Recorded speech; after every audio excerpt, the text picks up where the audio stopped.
Amém. Podeis sentar, amados, em nome do Senhor Jesus. Queremos meditar na palavra dele. Lucas capítulo 2.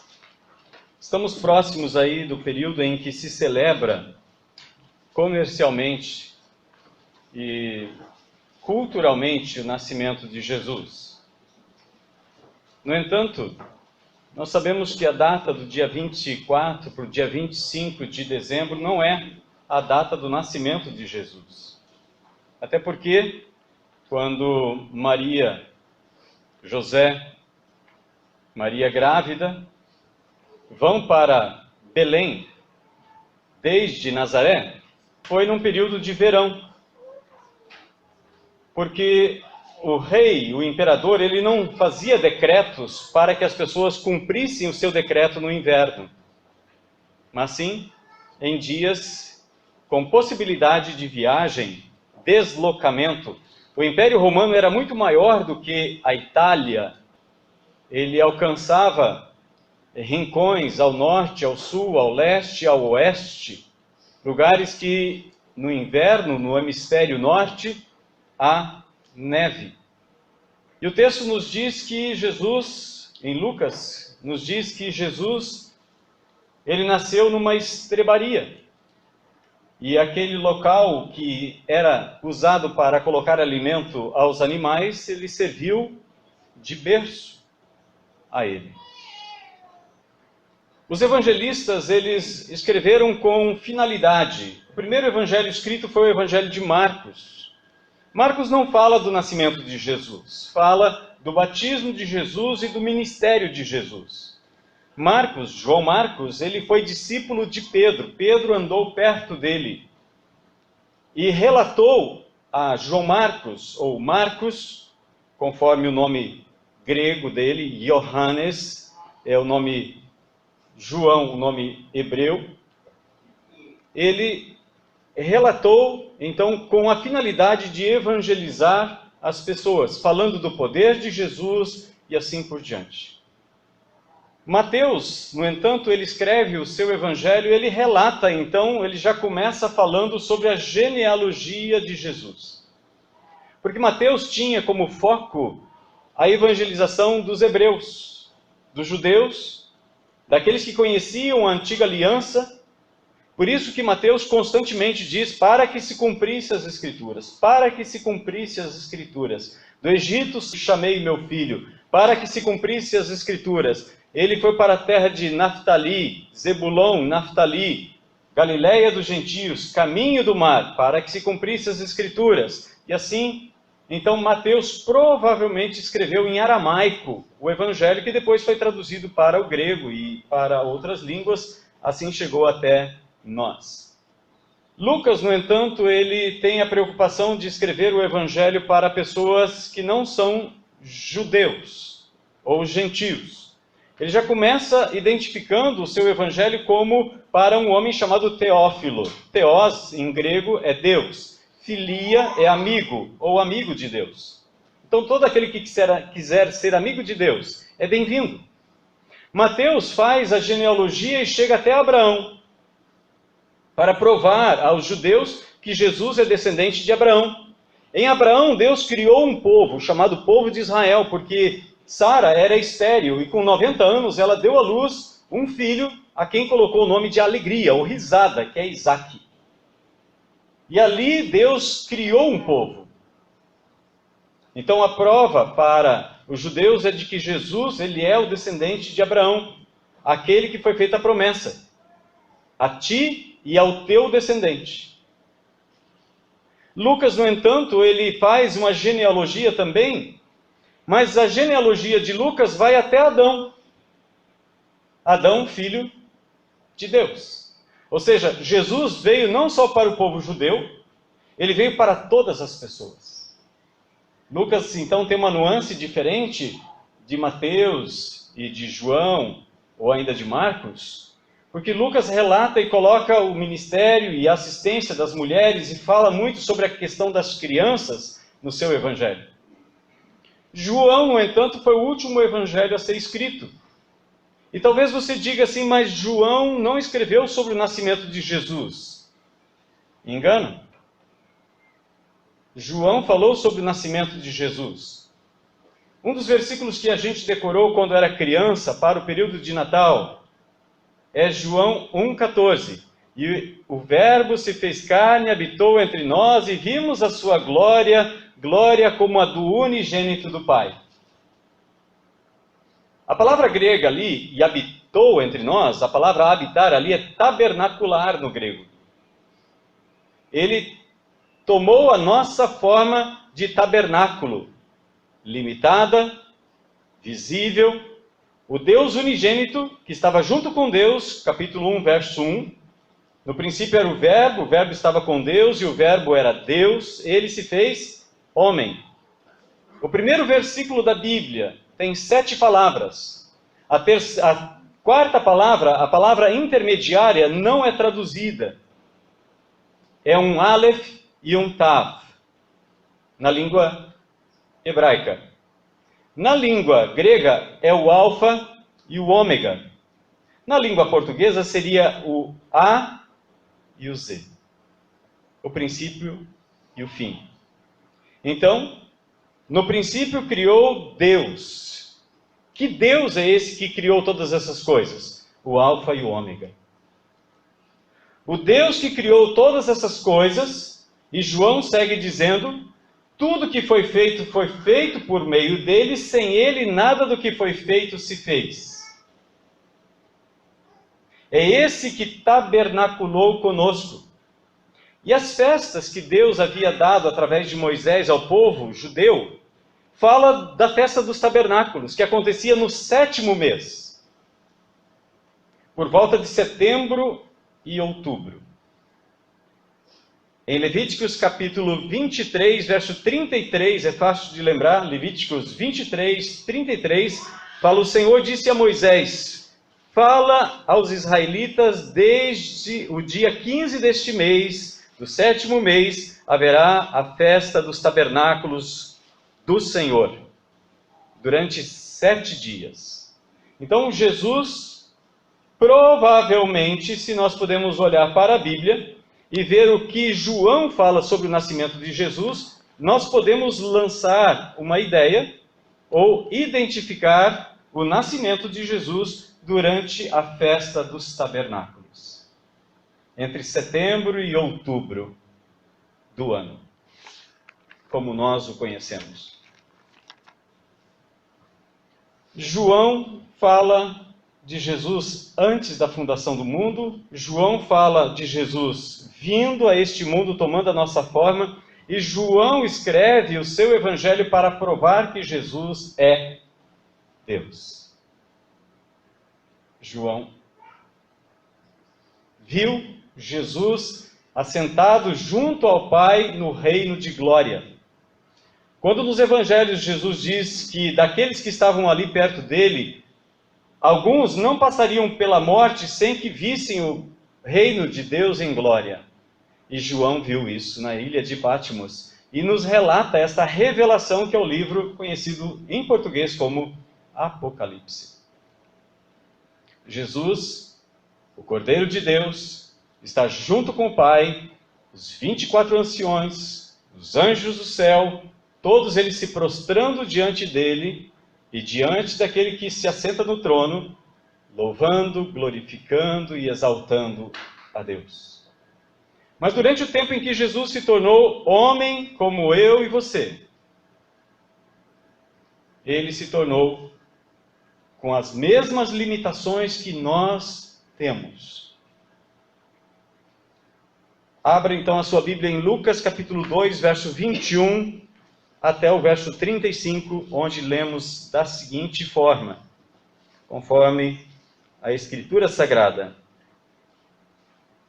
Quando se completaram os 8 dias para o menino ser circuncidado, foi-lhe dado o nome de Jesus, como o anjo o havia chamado, antes de ele ter sido gerado. A palavra Jesus é a palavra Josué em hebraico, Yeshua. O Senhor é salvação. O Senhor salva. Josué deu entrada ao povo de Israel à terra prometida. O nome dele era Oséias, mas divinamente advertido por Deus, Moisés muda o nome de Oséias para Josué. Josué era da tribo de Efraim. Efraim era o segundo filho de José.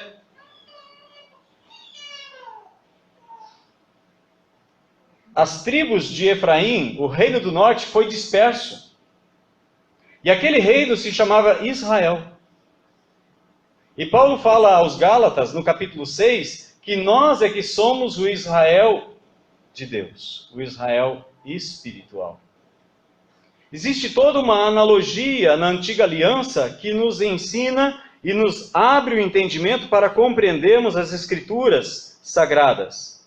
E ele segue dizendo que naquele dia, então, Jesus recebeu esse nome em obediência à ordem dada por Deus através daquele anjo, colocando nele o nome de Yeshua, ou, para o grego, Jesu, e português, Jesus.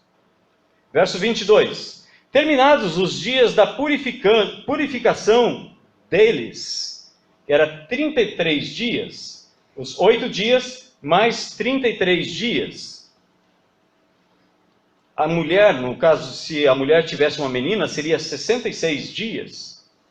Terminado o tempo da purificação deles, segundo a lei de Moisés, levaram então Jesus a Jerusalém para apresentá-lo ao Senhor, conforme está escrito na lei do Senhor: todo o primogênito será consagrado ao Senhor, e para oferecerem um sacrifício segundo estabelecido na lei do Senhor, 2 rolinhas ou 2 pombinhos.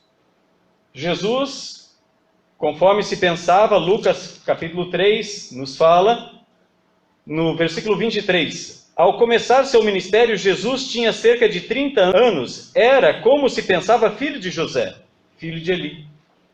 O primeiro filho de José, então, de acordo com o pensamento deles, foi Jesus. José não tinha uma família prévia com outros irmãos. O texto é simples e objetivo. Nós não precisamos enfeitar o texto, é só seguir o que o texto nos diz. A Bíblia é claríssima a respeito de todas as coisas. E então, aquilo que estava sendo estabelecido na lei, eles ofertaram 2 rolinhas ou 2 pombinhos. Isso mostrando também a limitação financeira do casal, a pobreza e o lugar onde o Filho de Deus, o dono do universo, o Criador de todas as coisas, se tornou ser humano. E o texto segue dizendo: havia em Jerusalém um homem chamado Simeão. Ele era justo e temente a Deus, e esperava a consolação de Israel, e o Espírito Santo estava sobre ele. E o Espírito Santo lhe havia revelado que ele não morreria antes de ver o Cristo da parte do Senhor. Assim, movido pelo Espírito, foi ao templo, e quando os pais levaram o menino Jesus para fazer por ele, conforme ordenara a lei, ou como ordena a lei, Simeão o tomou nos braços e louvou a Deus, dizendo: Senhor, agora podes deixar ir em paz o teu servo, segundo a tua palavra, pois os meus olhos já viram a tua salvação, a qual preparaste diante de todos os povos, luz para a revelação aos gentios e para a glória de teu povo Israel. E o pai e a mãe do menino se admiraram das coisas ditas sobre ele. E Simeão os abençoou e disse a Maria, mãe do menino: este menino está posto para a queda e para a elevação de muitos em Israel, e como um sinal de contradição. Assim, os pensamentos de muitos corações serão conhecidos. Quanto a ti, uma espada atravessará a sua alma. Que profecia! Vamos orar? Pai querido, abençoa esta palavra em nosso coração. Senhor, que a vinda de Jesus lá no passado é o mesmo Jesus que está presente na sua igreja hoje. Conforme a promessa dele, estarei convosco todos os dias, o dia todo. que abra nossa mente e nosso entendimento, para que possamos compreender a Tua palavra e aplicá-la no nosso viver. Não queremos ser, como Tiago disse, ser apenas ouvintes da palavra e não praticantes, porque isso seria um auto-engano. Seria como aquele homem que se olha no espelho e logo sai e se esquece da sua aparência. Senhor, nós queremos praticar a Tua palavra, conhecer a Tua vontade e vivê-la no nosso dia a dia. Ajuda-nos, Senhor, a Te servir cada dia mais e melhor, conforme Te agrada. No nome precioso daquele que se fez carne e habitou entre nós, Jesus, o Senhor da vida. Amém. Amém. Tudo o que Jesus fez foi cumprir o que havia sido escrito nas Escrituras. Tudo que havia sido profetizado, tudo que havia sido falado a respeito da vinda do Messias.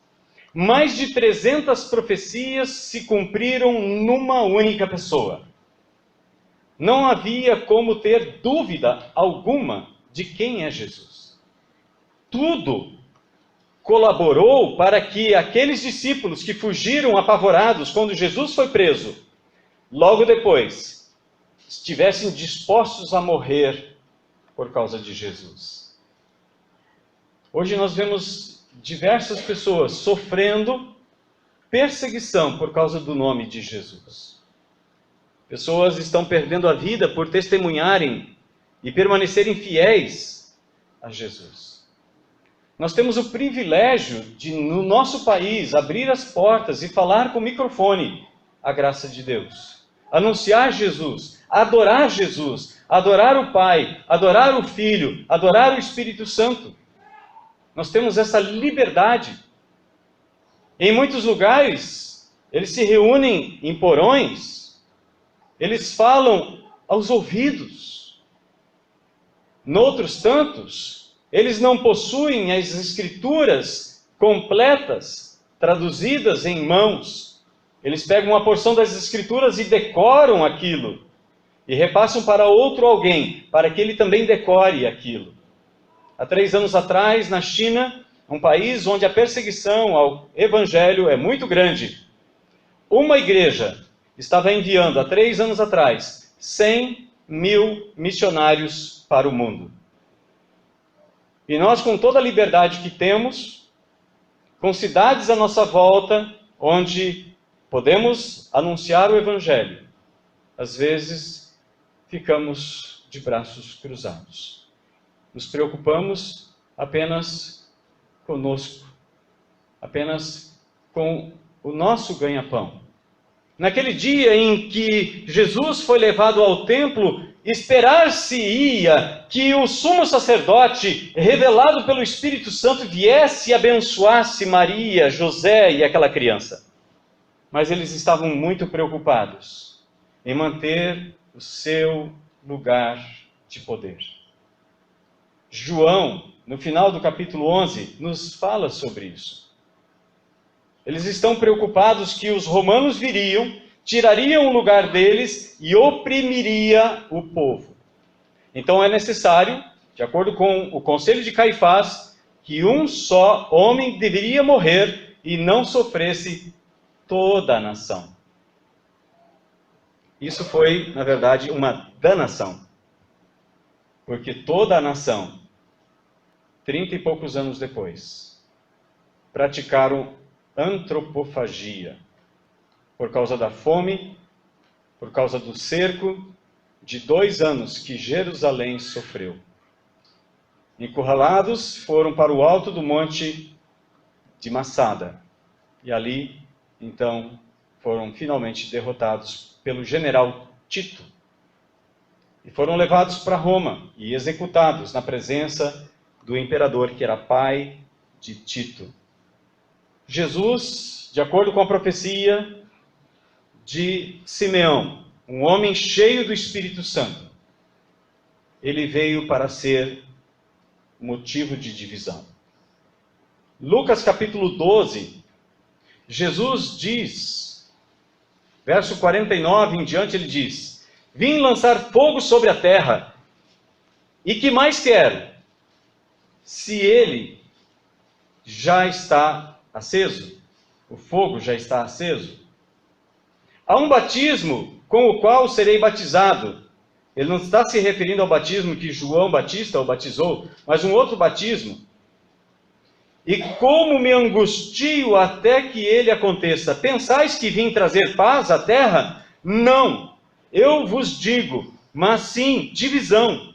Pois daqui em diante 5 pessoas estarão divididas numa casa, 3 contra 2, 2 contra 3. Estarão divididos pai contra filho, filho contra pai, mãe contra filha, filha contra mãe, sogra contra nora e nora contra a sogra.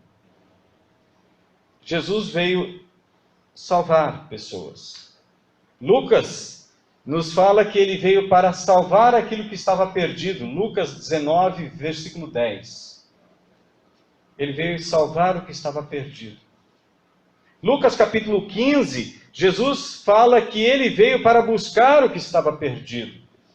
Ao passo que os fariseus que viam Jesus comendo, andando com pessoas consideradas por eles pecadoras e indignas, Jesus, então, conta uma parábola com 3 facetas. A parábola das 100 ovelhas, das 10 dracmas e dos 2 filhos. Jesus veio para buscar a mim e a você, se você se entender como alguém que estava perdido. Porque os sãos não precisam de médico, mas os doentes, sim. Cada um de nós precisa entender que sem Jesus nós não somos nada. Natal hoje é uma data de festa. As pessoas dão presentes, embrulham presentes, enfeitam suas casas, mas o primeiro Natal não foi assim. Logo que Jesus nasce, vêm alguns homens do Oriente, se apresentam em Jerusalém, e perguntam ao rei e aos sacerdotes onde estava o recém-nascido rei dos judeus. Herodes, por ciúme, manda matar todas as crianças com menos de 2 anos de idade. Então Mateus cita novamente as escrituras do Antigo Testamento, onde Raquel morreu ao dar à luz Benjamim. Houve-se um choro em Ramá. É Raquel, por causa dos seus filhos, pois eles não mais existem. Eu fico imaginando o coração daquelas famílias lá em Belém e nos arredores de Belém. Hoje nós olhamos para Jesus quase que alguém que está entrando em crise se nós não acreditarmos nele. Deus não fica em crise quando nós estamos em crise. Ele continua sendo e para sempre será Deus. Ele é. Ele é. Ele não foi e nem vai ser. Ele é Deus. Ele é o bom pastor. O salmista Davi, quando fala sobre Jesus e fala sobre Javé, ele diz: Javé é o meu bom pastor. Ele não disse ele foi ou ele vai ser. Ele me conduz às águas tranquilas, às pastagens, as veredas da justiça. E quando eu passo pelo vale da sombra da morte, quando eu enfrento inimigos e a mesa está colocada ali porque a coisa está fervendo, ele unge o meu cálice e ele transborda. Ele é o meu pastor, tanto na bonança quanto na adversidade, tanto na segurança quanto no perigo. Ele é o meu pastor. Na vida e na morte, ele é o pastor. Ele é presente, é o Deus conosco, é aquilo que Isaías profetizou, Emanuel. Talvez hoje as pessoas, ao olhar certas injustiças que acontecem no mundo, até questionam onde Deus está nesta hora. Ele está no mesmo lugar quando aquelas crianças foram mortas nos arredores de Belém. Ele está no mesmo lugar de quando o seu filho, seu único filho, foi injustiçado, foi condenado por juízo iníquo, e pela mão de estrangeiros ele foi crucificado e morto. E Jesus está falando aqui no capítulo 12 sobre este batismo, o batismo da morte, o batismo de ser aquele que foi no lugar da prisão e tirou o poder daquele que tinha o poder da morte, a saber, o diabo. Hebreus 2, verso 15. Tinha o poder da morte e aterrorizava as pessoas por causa do medo. Jesus tomou isso nas suas mãos.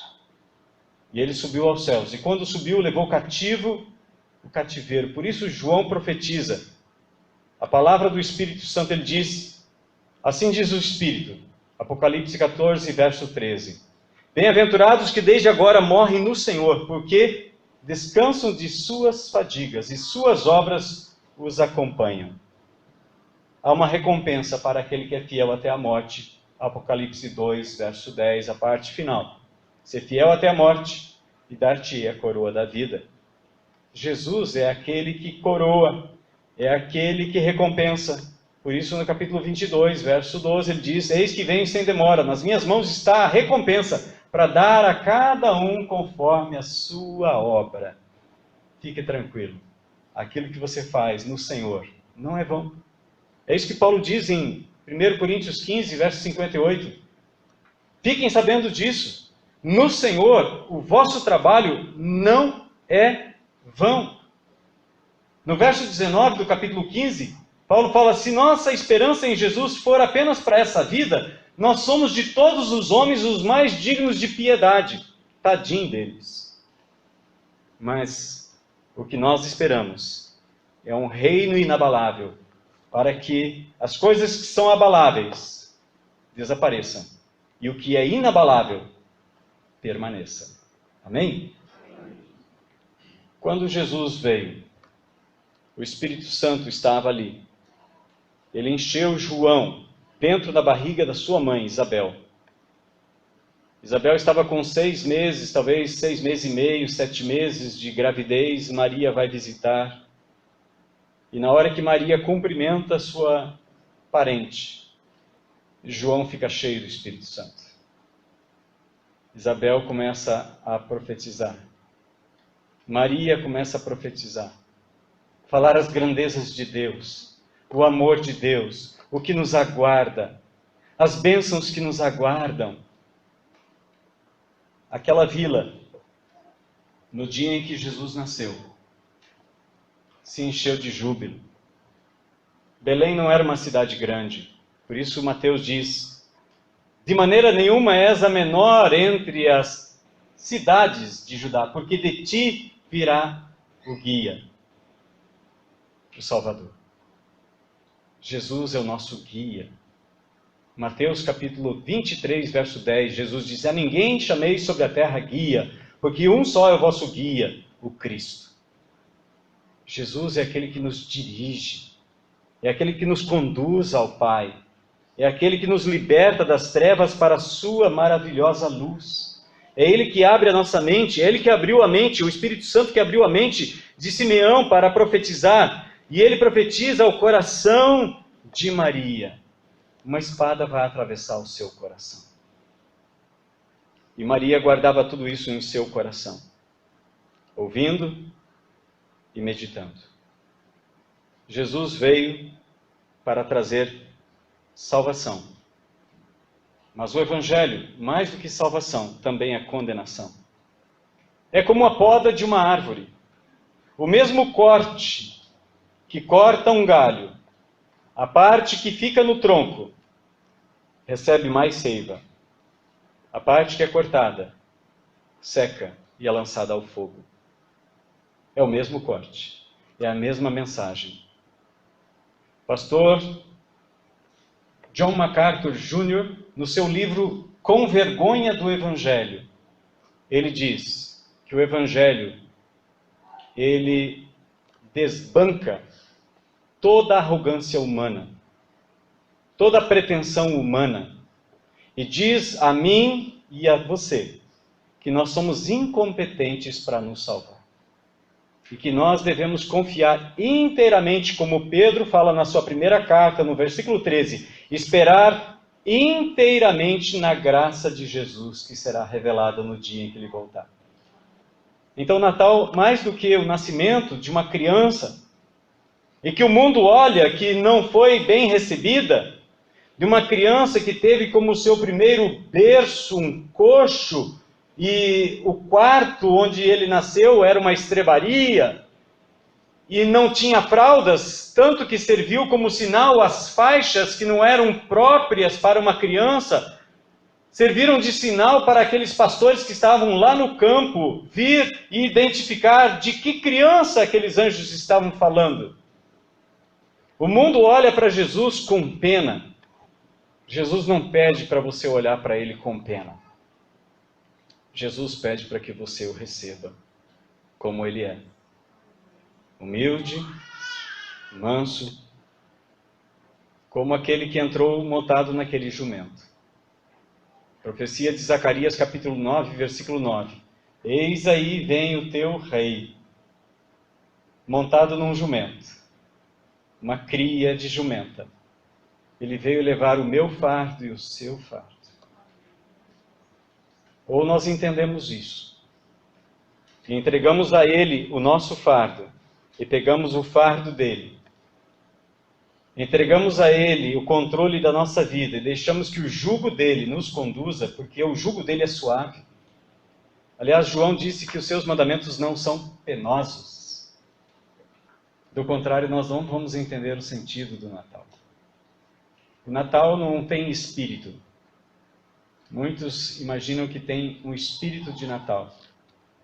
Muitos produziram filmes onde a crença num espírito de Natal é a crença que substitui a fé em Jesus. O nascimento de Jesus, mais do que uma boa notícia, também trouxe notícia ruim. Maria, 40 dias depois do nascimento de Jesus, recebeu uma notícia, uma profecia, que eu acredito que eu não gostaria de receber. Digo com toda a sinceridade do meu coração. Eu não gostaria de receber uma profecia assim.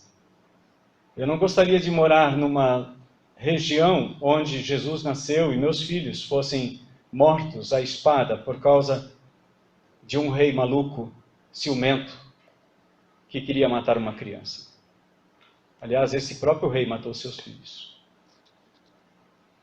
Nós gostamos de boas notícias.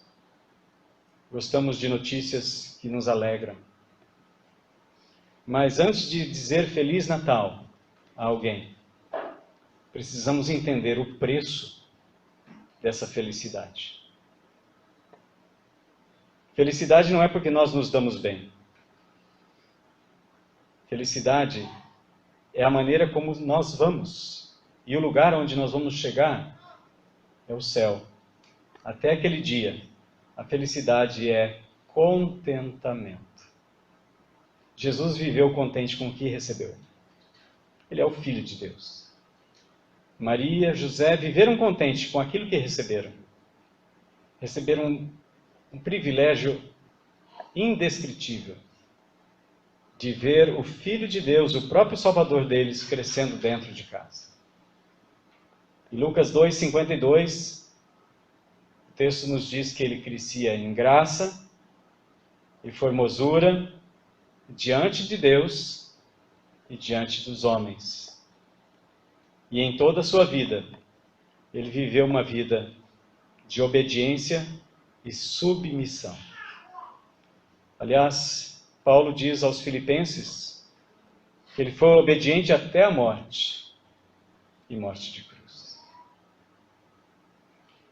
Que esta mensagem da vinda de Jesus, que é mais esclarecedora do que as luzes parcas, apagadas, dos brilhos de Natal, que enfeitam lojas e casas e árvores, que a vida de Jesus e a vinda dele, ele disse: eu sou a luz do mundo, quem crê em mim não andará em trevas, mas terá a luz da vida.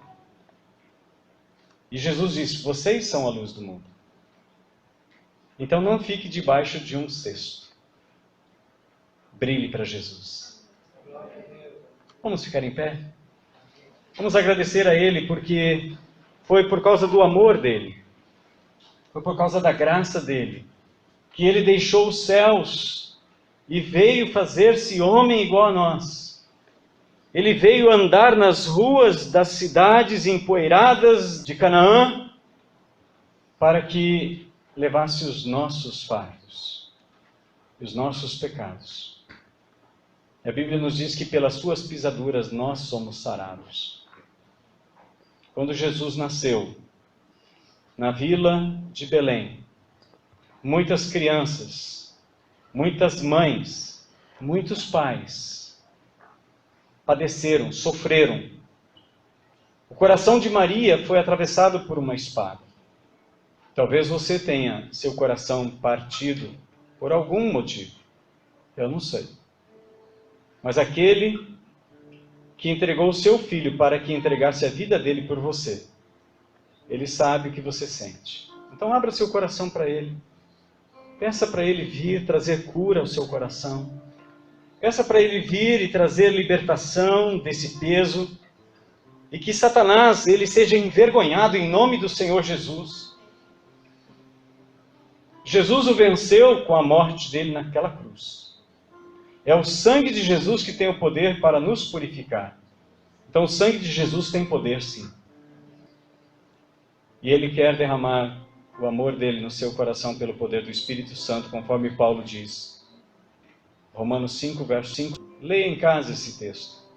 O amor de Deus é derramado em nosso coração pelo Espírito Santo. Que você sinta esse derramar, essa água do Espírito Santo vindo, lavando tudo aquilo que seja mágoa, que seja rancor, que seja feridas, que seja mal na sua vida, que seja extirpado em nome de Jesus, que seja extirpado pela raiz, e que você viva a alegria de um verdadeiro e feliz Natal. Pai querido, nós oramos a Ti. Pai querido, nós colocamos diante de Ti as nossas mazelas, as nossas dificuldades, limitações. Sabemos que Jesus conhece as nossas limitações. Ele se tornou alguém muito abaixo de onde nós hoje nascemos. Ele veio e nasceu como um homem pobre, como uma criança pobre. Ele viveu como alguém que tinha todas as limitações, mas jamais sentiu falta de nada. Porque rico não é aquele que tem tudo, é aquele que não precisa. Senhor, queremos viver como pessoas que estão cheias de Ti e que não têm necessidades que este mundo possa oferecer, que possa comprar o nosso coração. Senhor amado, que os brilhos deste Natal não sejam ofuscantes a tal ponto que ofusquem os nossos olhos de olhar para Jesus, o autor e consumador da nossa fé. No nome dele, Pai, eu abençoo os teus filhos que se reúnem, tuas filhas que se reúnem neste lugar. E assim como Simeão abençoou Maria, José e aquela criança, o nosso Salvador Jesus, Pai, que a tua bênção venha sobre cada família que está aqui, cada membro desta igreja, Pai. Nós oramos pela misericórdia do Senhor. Senhor amado, oramos por aqueles que hoje estão sendo perseguidos por causa do nome de Jesus. E assim como na semelhança daquelas crianças que foram mortas por causa de Jesus, lá no entorno de Belém, hoje ainda no mundo pessoas têm derramado o seu sangue por causa do nome de Jesus. Ó Senhor, recompensa eles com paz, visita suas famílias, Pai, e que eles tenham a verdadeira paz em seus corações, agora e para sempre. Nós oramos no nome que está acima de todo nome, o nome de Jesus. Aleluia, glória a Deus.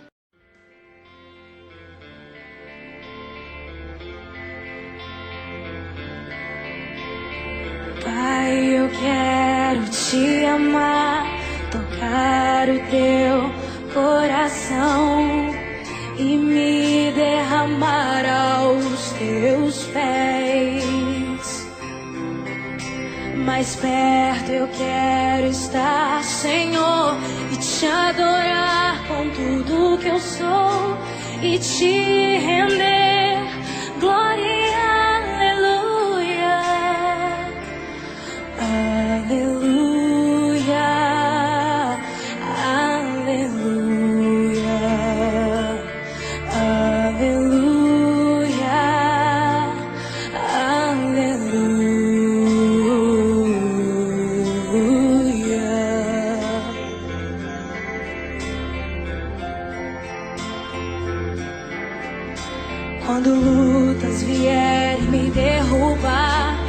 firmado em ti eu estarei, pois tu és o meu refúgio, ó Deus.